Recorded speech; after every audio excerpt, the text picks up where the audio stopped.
আব্দুল্লাহ ইবনে মাসউদের ক্লাসে ঢুকে মাত্র বলতেছেন লাকাদ উনজিলান নিফাক আলা রিজালিন খায়রিন মিনকুম। হে আব্দুল্লাহ মাসউদের শিষ্যরা, জেনে রাখো তোমরা দেখে বসে আছো অনেক বড় আল্লামা। আব্দুল্লাহ মাসউদ তার সম্রাট, আর তার শিষ্যরাও সেরকম, তিনি শরীফ আছে। হ্যাঁ, হযরত আব্দুল্লাহ মাসউদ নামাজ পড়তেন, ডানে বামে দাঁড়াতেন কে, এক পাশে আলকামা আর এক পাশে আসওয়াদ, কত পর্যন্ত কত সাহাবী। এইরকম সাহাবীদের মজলিসে, তাবিঈদের মজলিসে, কেবল তাবিঈদের মজলিসে, যে মজলিসের নেতা, যে মজলিসের উস্তাদ, যে মজলিসের মুআল্লিম আব্দুল্লাহ ইবনে মাসউদ রাদিয়াল্লাহু তাআলা পৃথিবীর বুকে সাহাবাদের জমানায় এর চেয়ে কোনো বড় মজলিস ছিল? কোন একটা মজলিস ছিল? কত বড় একটা মজলিস।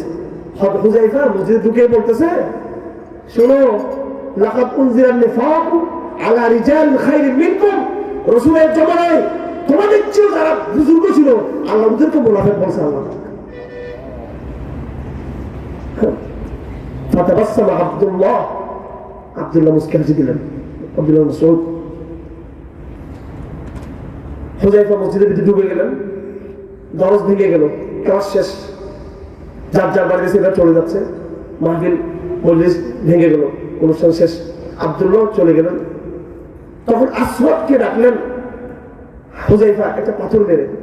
তারা সাহাবায়ে কেরাম মসজিদে কথা বলতেন না, আমাদের তো খুশু নাই, যাই হোক ডাকলেন ইশারা দিয়ে, আসো।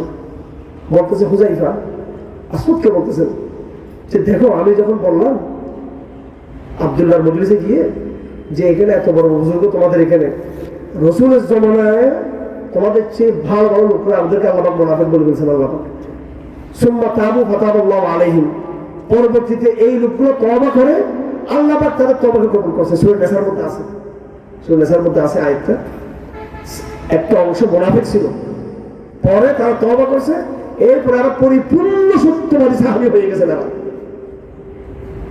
তো হুযায়ফা বলতেছেন আসওয়াদকে, এখন গল্প করতেছে মসজিদে যে দেখো, আমি যখন এই কথা বললাম যে রাসূলের জমানায় বড় বড় বুজুর্গদের আল্লাহ পাক মুনাফিক বলছে, তাবাসসামা আব্দুল্লাহ মুস্কি হাসি দিল আব্দুল্লাহ। আর তার মানে আব্দুল্লাহ মাসউদ বুদ্ধিমান, জ্ঞানী, বিচক্ষণ মানুষ। হ্যাঁ, তিনি টের পেয়েছেন বুজুর্গদের মধ্যে কারা কারা মুনাফিক ছিল, বুঝলেন, হেসে দিয়েছেন, মুস্কি হেসে বলতেছে হ্যাঁ ওই তো মুনাফিক ছিল। পরে আয়াত নাযিল ঠেলাই, পরে ঈমানটা হয়েছে ঠিকঠাক মতো। ভাই, নিজেদেরকে এত নিরাপদ মনে করা ঠিক নাই সবার ভিতরে। কেউ কাফের বলা যাবে না, যারা তারা মুসলমান বলা যাবে না আবার। হ্যাঁ, এটা হাতিয়ার, যারা তারা মুসলমান সার্টিফিকেট দেওয়া। নিফাক সাহাবায়ে কেরামদের হাদিসে আছে, আপনারাও জানেন, সাহাবায়ে কেরাম ভয় পেতেন নিজের ব্যাপারে, কি সম্পর্কে? হ্যাঁ, নিফাক সম্পর্কে ভয় পেতেন নিজেদের সম্পর্কে। আজ আপনারা বলুন, আমি আমার বক্তব্যে কোনো বাড়াবাড়ি করতেছি, এই বাংলার জমিনে এলামের মজলিস হয়, বাংলার জমিনে দাওয়াতের মজলিস হয়, ইসলামী মজলিস হয়, খবর নেন প্রত্যেকটা বক্তব্য যাদের সামনে আছে, প্রত্যেকের হার রকম বক্তব্য আছে, এলামের আহমিয়তের কথা হয়, ইসলাহি নফসি কথা হয়, তাজকিয়া নিয়ে কথা হয়, অনেক অনেক বেশি কথা হয়। আফসোস, নিফাক নিয়ে কিন্তু কথা খুব কম। যাদের কাছে আশা করা হয়েছিল তারা ওই হুযায়ফার মতো আওয়াজ তুলবেন, ওই আসওয়াদের মতো জিজ্ঞেস করবেন তার কাছে, নিফাক এই নিয়ে কোনো আলোচনা নেই। যেখানে নিফাক নিয়ে আলোচনা নাই, মনে করতে হবে এই সমাজের রোগ অনেক গভীর, এই সমাজের রোগ। আফসোস নেই, ইসলাম কিছু লোক দ্বারা জিন্দা হবে, ইসলাম কোনো আফসোস নেই। এই জন্য অডিয়েন্সে কত লোক, কত দিকে কত ওলামা, বক্তা, অমুক তমুক, এখানে কোনো আফসোস করবেন না। আল্লাহ পাক অল্প সংখ্যক মুসলিময় ওলামা, তায়েফ মানসুরা, এদেরকে দিয়ে ফয়সালা করেছেন। আল্লাহ পাক তার এই দিনকে জিন্দা করবেন। যেদিন এই দিন জিন্দা হবে, যেদিন এই মুজাহিদিনরা সফল হবে, এই দাঁড়িয়ে সফল হবে, এই ওলামারা সফল হবে, সেদিন ওরাও কিন্তু ওই হুযায়ফার মতো সুম্মা তাবু ফাতাবাল্লাহু আলাইহিম, তাদেরও তখন বুঝে আসবে এই কথা হোক। এটা আজকে চিনি সবাইকে। এখন দেখবেন প্রতি মাসে কাবুলে, কান্দাহারে বড় বড় আলেমদেরকে দেখা যায়, ইখওয়ান মুসলিমিনের সালাফিদের আলেম। মাত্র 5 বছর আগেও যারা আলেমদেরকে পাগল বলতো, উন্মাদ বলতো, বেকুফ বলতো, দামিশ বলতো, মূর্খ বলতো, অজ্ঞ বলতো, এদেরকে এখন রাস্তায় তোমরা ঘুরতেছে একবার ফুলের মালা নিয়ে তারা আমাদেরকে ধরে দিচ্ছে একদম গিয়ে।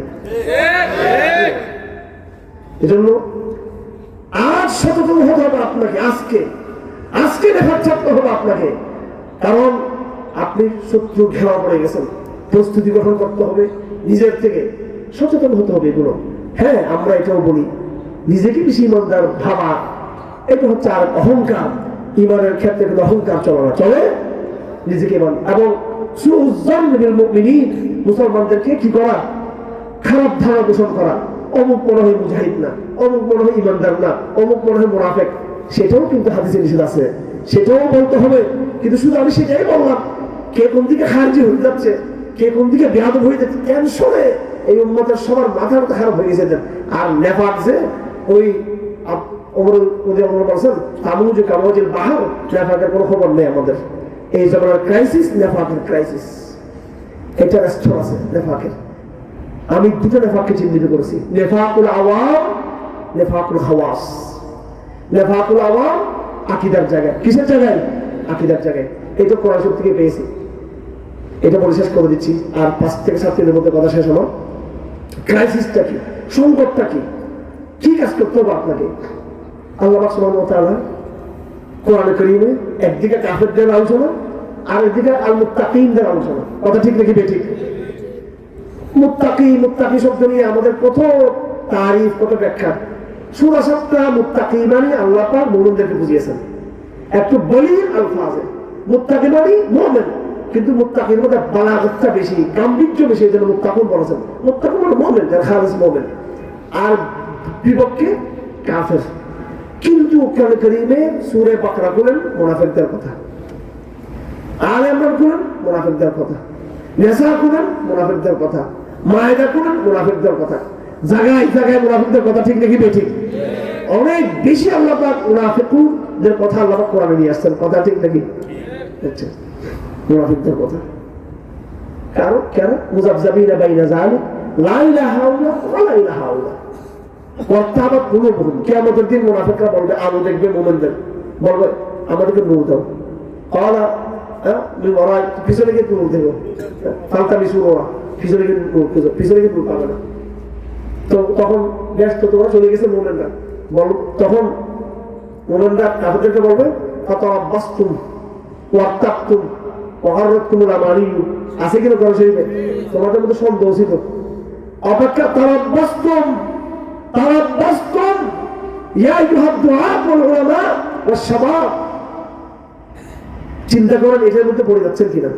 তোমরা অপেক্ষায় ছিলা, কি ছিল? দেখি মানহাজে জিতে যায় কিনা, দেখি আর থেকে যায় কিনা, দেখি এরা জিতে যায় কিনা, দেখা যাক। তারাব্বাসতুম ওয়াত্তাকতুম। তো এদিকে না সেদিকে না।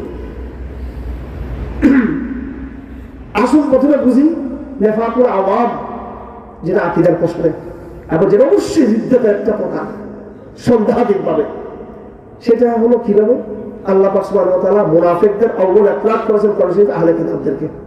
তাদেরকে আহলে কিতাবদেরকে সাধারণ যাদেরকে আমরা মুনাফিক বলি, আলাবুল মুনাফিক সালাত, ইজা হাদাসা কাযাব, ওয়া ইজা উতিমিনা খানা, ওয়া ইজা ওয়াদা আখলাফা, তারপর ওয়া ইজা খাসামা ফাজার। কোন হাদিসে 4টা আছে। এগুলো হচ্ছে মুনাফিকদের কিছু বাহ্যিক গুণাবলী, কিন্তু মূল মুনাফিক আল্লাহ পাক যে দলকে প্রথম বুঝিয়েছেন হচ্ছে আহলে কিতাব।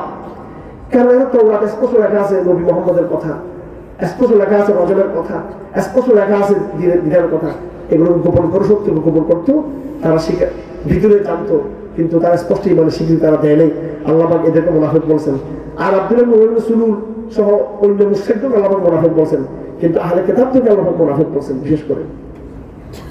এই জমানায় যেটা হয়েছে, ঠান্ডা মাথায় এই কথা বোঝানোর চেষ্টা করবেন। সেটা হলো এই আধুনিক জমানার সভ্যতার উত্থানের কারণে, সেকুলারিজমের উত্থানের কারণে, ধর্মনিরপেক্ষবাদ উত্থানের কারণে এবং সাম্রাজ্যবাদ যখন এখানে আসে, তাদের এই জাহেলিয়া শিক্ষা ব্যবস্থাকে চাপিয়ে দেওয়ার কারণে মুসলমানদের মধ্যে অবচৈতনিক, এসব মনে রাখবেন, অবচৈতনিক বিদুরি শুরু। আমি একটা ছোট্ট বকা লেখছি কারাগারে, রিদ্দাতুন দুনা শুউরিন, অবশ্যই রিদ্দাত। কথা ঠিক নাকি ঠিক? আজকের সমস্যা আখলাকের সমস্যা, নামাজ ছেড়ে দিছে, এটা সমস্যা নাকি? নামাজ ছেড়ে দিছে, ফরজ নামাজ ছেড়ে দিছে, কবিরা গুণা মুনাফিক হবে না। আজকের জমানায় উম্মত নামাজ ছেড়ে যেটা দিয়েছেন, এই আজকের জমানার নামাজ ছেড়ে দেওয়াকে দায়িত্বহীন ভাষায় বলতে চাই।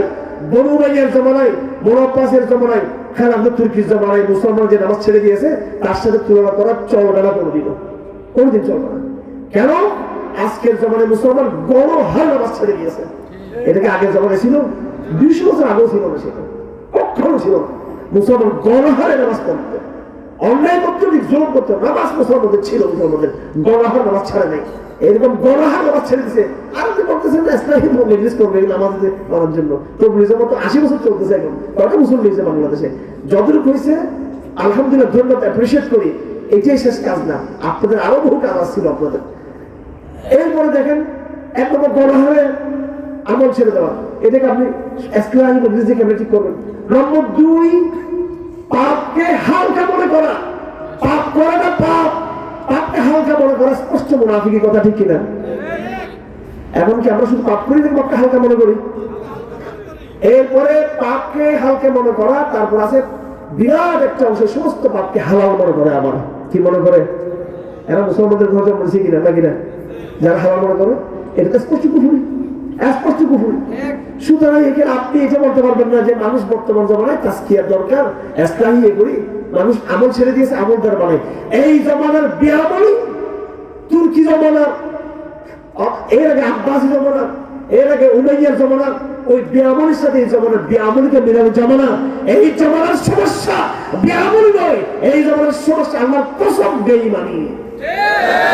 বেঈমানির কারণেই গণহারে বেনামাজি তৈরি হয়েছে। গণহারে বেনামাজি আগে কখনো ছিল না এরকম। বেঈমানির কারণে এই আমল ছেড়ে দেওয়াটাকে আমরা হালকা মনে করতেছি। আপনি আমলও মনে করতেছি, ঠিক আছে, আমলের কি অবস্থা? আমলের এটা মুনাফিকীর অবস্থা। যাই হোক, একদম শেষের দিকে আসতেছি, কথাগুলো বোঝার চেষ্টা করেন। প্রথমে এই খ্রিস্টানরা, ইউরোপিয়ানরা, এরা নাস্তিক হয়েছে প্রথমে। এরা আগে অনেক তুলনামূলক ভালো ছিল। আজ থেকে 200-300 বছর আগে খ্রিস্টানরা ইউরোপে, মেয়েরা মোটামুটি লেখাপড়া পড়তো, এরকম শালীন ছিল, ভদ্র ছিল। গির্জাগুলো আবার ছিল, গির্জাগুলো ইঞ্জিল পড়তো, তাওরাত পড়তো, ইঞ্জিল বেশি বেশি পড়তো। এদেরকে সিস্টেম করে করে করে ইউরোপে নাস্তিক বানানো হয়েছে। কি বানানো হয়েছে? বিবর্তনবাদ, শিল্প বিপ্লব, মেকিয়াভেলি, এটা ওটা যত রকমের আছে, এগুলো দিয়ে নাস্তিক বানানো হয়েছে। একটা কাঠামো গড়ে উঠছে বহুদিন পরে।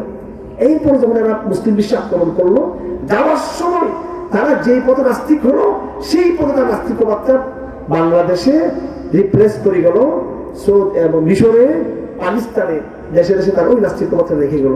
নিজের আগে নাস্তিক হলো, পরে মুসলমানদের তার নাস্তিক বানালো। মোটামুটি এখন যেই আহলে কিতাব আছে ইউরোপে, আগা বলা হচ্ছে একটা মুনাফিক আহলে কিতাব, একেবারে একদম খালেস, এগুলো সব নাস্তিক। ঠিক আমরা ওই পথ ধরেই নাস্তিক হয়েছি, যেটা আমি আগে বলেছি, ইহুদি খ্রিস্টানদের পথেই চলতেছে। আমি রাসূলুল্লাহ যেটা বলছেন,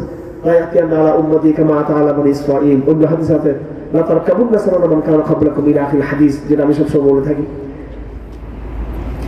তো আকীদার উসুলের দৃষ্টি করে আল্লাহ পাক সুবহানাহু ওয়া তাআলা কোরআনে কারীমে যে 3 ভাগ করেছেন মানুষের, কাফের, মুমিন এবং কি মুনাফিক। এই জমানার ক্রাইসিসটা হলো নেফাকের ক্রাইসিস। কিসের ক্রাইসিস? নেফাক। এটা বুঝতে হবে আপনাদেরকে। হ্যাঁ, নেফাক বিদুনি শুরু, অত অজান্তে নেফাকটা হচ্ছে। এবং নেফাকের বিষয়টা শুধু আমলের বিষয় না, এটা হচ্ছে আকীদার বিষয়। এটা কিসের বিষয়টা?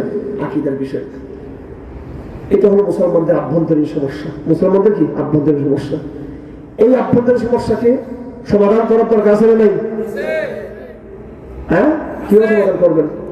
আপনি রান্না করবেন, আজকে মাহফিল, গরুর গোশত রান্না করবেন, বিরিয়ানি ট্যাক মাগাবেন, মোমবাতি জ্বালা দিলে হবে না। এখানে 50টা মোমবাতি দিচ্ছেন, কিসের নিছেন? মেজবানির জন্য, বিশাল মেজবানি। আপনি 50টা, হুজুর বলছে আরো 50টা লাগান কেন মোমবাতি? ইসলামী মজলিস 50টা 50,000 হলেও সীমিত। এটা টেস্ট। নেফাকের ঔষধ তাওহীদের মাধ্যমে, দাওয়াতের মাধ্যমে। কুফরের ওষুধ তাওহীদের দাওয়াতের মাধ্যমে। ঈমান ভঙ্গের বিষয়গুলোকে পরিষ্কার তুলে ধরতে হবে, বুঝাতে হবে আমাদেরকে। আমি এখন বুঝাতে পারছি আপনাদেরকে? সুতরাং আলাপটা আসতে বলছে, শিরিক গুলোকে বুঝতে হবে, শিরিক বুঝতে হবে। শিরিক আগে মুহাম্মদ কুতুব কোরআন কিতাব বলেছেন, জাহেলিয়াতুল করণের শিরিক, যে মানুষ আগে প্রকৃতি পূজা করত, আকাশ, বৃষ্টি, জল, সমুদ্র, পানি, এগুলো পূজা করতো। এরপরে মানুষ পূজা শুরু করলো, মূর্তি পূজা শুরু করলো। এখন মানুষ নিজের পূজা শুরু করে। দেরি হচ্ছে আমি জানি, আপনাদের কষ্ট হচ্ছে, আমার আরো বেশি কষ্ট হচ্ছে। আমাকে কালকেই শহরে গিয়ে আমার মামলা হাজিরা দিতে হবে আমাকে সময়, এবং সারা দিন আমি এক ফোটাও হয়নি, আরম্ভ করতে পারিনি। আমি জানি, একটু বুঝে নেন কেন আমরা এখানে আসলাম। আমার ভাইয়েরা, বর্তমানে যে ক্রাইসিসটা, যে সমস্যাটা, এই সমস্যার যদি আমি নাকে ড্রপ যদি কানে দিই, এটা কখনো হবে না। ইসলাম দরকার আছে সমাজে, তার চেয়ে আরো বড় কাজ দরকার আছে আমাদের। ইসলাম দরকার আছে, আমাদের ইসলাম নাকি ইমানের ইসলাম দরকার। কোরআন কারীমে আল্লাহ পাক বলেছেন, ওয়াল্লাযী বা'আসা ফিল উম্মিয়্যিনা রাসূলাম মিনহুম ইয়াতলু আলাইহিম আয়াতিহি ওয়া ইউযাক্কিহিম। আছে না ভাই? আছে না ভাই? চ্যালেঞ্জ দিলাম, কোরআন শরীফ নিয়ে আসেন। তাজকিয়া করার জন্য শুনে এসেছেন। কিসের তাজকিয়া? এক নম্বর আকীদার নাকি আমলের তাজকিয়ার জন্য? হ্যাঁ, কিসের? আকীদার তাজকিয়া। আসেন আজকে যা থেকে মোটিভেশন করি, কথা বলি সবার সাথে, রাজনৈতিক লিডারদের সাথে কথা বলি, প্রশাসনের সাথে কথা বলি, ভাইয়ের সাথে কথা বলি। আপনার শিক্ষিত ভাইটা আপনার অজান্তে সে হৃদ্যতের মধ্যে আছে না নাই? সে ব্যাংকের চাকরিকে হালাল মনে করতেছে, সে ইসলামিক আইনের বিচারিক ব্যবস্থাকে হালাল মনে করতেছে, সে ট্রান্সজেন্ডারকে সমান মনে করতেছে। এগুলো আমলের হেতাত না, আমলের ঘাটতি নয়, ইমানের ঘাটতি। ওই জায়গায় আপনাকে হাত দিতে হবে, ওই জায়গায় আপনাকে আসতে হবে। এরপর আমার ভাইরা, আমাদের দায়িত্ব হলো আমাদের ঘরে ইসলাম ভূমিকা নেওয়া, ইসলামের ভূমিকা নেওয়া। এরপরে আমাদের যেটা গ্লোবাল দায়িত্ব, আলমী ভাবে যেই সিস্টেমের কারণে আজকে এই সমাজ মুনাফিক হয়ে গেছে, এই সিস্টেমটা আসছে বাহির থেকে। কথা ঠিক লেগে ঠিক? পরিষ্কার বর্তমান ফিলিস্তিনের জেহাদ আমাদের সামনে আবার স্পষ্ট করেছে, আবার স্পষ্ট করে দিয়েছে যে যারা এই ব্রিটেন বাইতুল মুকাদ্দাসকে আমাদের কাছ থেকে ছিনিয়ে ইহুদিদের কাছে দিয়েছে, সেই ব্রিটেন কিন্তু ঢাকা বিশ্ববিদ্যালয় তারা কিন্তু প্রতিষ্ঠা করে গিয়েছে। কথা ঠিক লেগে ঠিক? দেখেন, আজকে আমার সাথে আমাদের নফর সাহেবের কথা হয়েছিল, শিক্ষামন্ত্রী। তো যাই হোক, তিনিও তো কিছু সত্য তিনি স্বীকার